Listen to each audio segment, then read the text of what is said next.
There won't be any Dungeons & Dragons in the upcoming Dungeons & Dragons movie. What? Last weekend, Dungeons & Dragons Honor Among Thieves co-directors John Francis Daly and Jonathan Goldstein clarified how they'll incorporate the Dungeons & Dragons game into their upcoming movie. The simple answer is that fans shouldn't expect some sort of meta-plot of kids playing D&D while their characters, played by the actors of the film, act out the kids' decisions.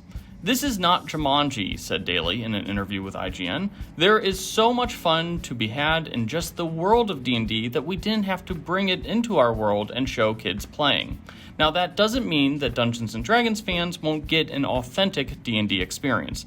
As seen in various clips, the spells, the monsters, and even the abilities of the characters sync up pretty closely with the game rules and the lore of the game. Speak with Dead, for instance, acts exactly as it does in the world of the game. However, we won't get the metagame element, which, frankly, is probably a good thing. Now, going into the movie, fans had two major concerns: that we'd get major deviations from the actual established lore of Dungeons & Dragons, kind of like how a beholder acted like a common thug for an evil wizard in the first D&D movie, and that the introduction of a metaplot would confuse newcomers. While it would be neat to see some Dungeons & Dragons, the game, appear on the big screen, most players going into the movies probably know what D&D is thanks to its frequent appearances in stuff like Stranger Things or Big Bang Theory. Let's be real, does anyone want to see a DM ask for a perception check and then cut to Chris Pine looking around and seeing nothing because his player rolled low?